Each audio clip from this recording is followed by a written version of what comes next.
this photo. You've probably seen it before, maybe online, maybe as a statue, or heck, maybe even the Lego version.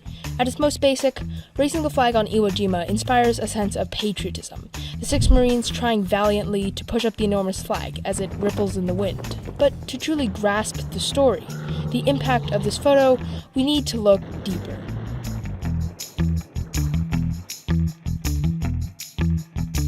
Congress, with overwhelming acclaim, then voted the declaration of a state of war. After the Pearl Harbor attacks in 1941, the U.S. quickly declared war on Japan, and they were subsequently brought into World War II on both fronts by Japan's allies, Italy and France. The U.S. then adopted a strategy of island hopping under Admiral Charles Nimitz, invading more islands under Japan's territory in order for the U.S. to get close enough to bomb Japan with its B-25s. After the Battle of the Coral Sea, the Battle of Midway, and the Battle of Guadalcanal, the U.S. put Japan on the defensive, marking a turning point in the war on the Pacific theater. Moving into February 1945, the Marines stormed Iwo Jima, and they outnumbered the Japanese by more than 3-1. As the Marines captured Mount Suribachi, the first flag was risen. But this wasn't the photo we have all come to know. In fact, it was only through tensions between Secretary of Navy James Forrestal that Colonel Chandler Johnson ordered a new flag to be secured onto the mountain. Johnson reportedly ordered his assistant Ted Tuttle to get the replacement flag, and he added afterwards, and make it a bigger one. Later that day, on February 23rd, Joe Rosenthal, along with 2 other Marine photographers, climbed Mount Suribachi. Rosenthal almost missed the shot. In fact, he was still setting up when the Marines started hoisting the flag, so he took the shot without even looking through the camera's viewfinder. Contrary to popular belief, the photo was not staged, although Rosenthal did later refer to another photo taken on Iwo Jima as having been staged. Afterwards, the film was sent to Guam, processed and shared to be printed in under 18 hours, an incredible speed for the time. And such, the iconic photo was born. But there's another side to this photo, a more solemn, less energetic, and perhaps less patriotic side.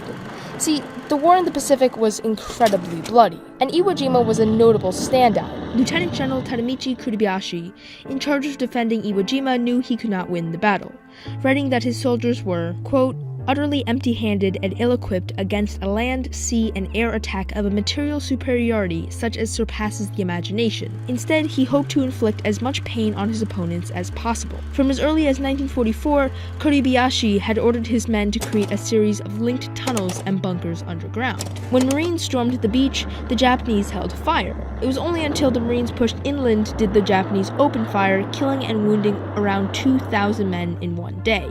So the Iwo Jima photo symbolized a sense of hope through all this chaos, perhaps a packaged version of ignorance the public could consume. Unlike other photos of the time, such as the first flag-raising photo, the faces of the Marines were not directly shown, meaning it could be used as a more general symbol than a representation of a specific event. The enormous American flag also contributed to the sense of patriotism, and most likely played a big role in the image being used on the poster for the 7th War Loan Drive. As part of the Series E bonds, citizens could essentially loan the government money to finance military operations, and the 7th bond drive was incredibly successful.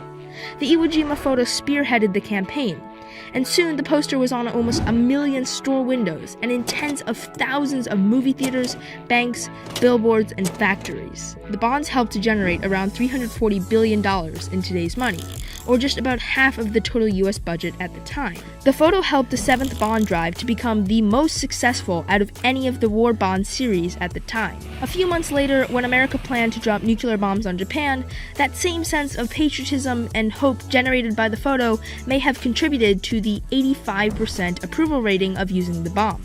See, the Iwo Jima photo doesn't stand alone. It fits into a bigger story, one caught up in an immense and terrible war. The Iwo Jima photo had to work in an era in which truth in journalism and the media was hard to find. It was censored and mixed with propaganda, all in the name of winning the war.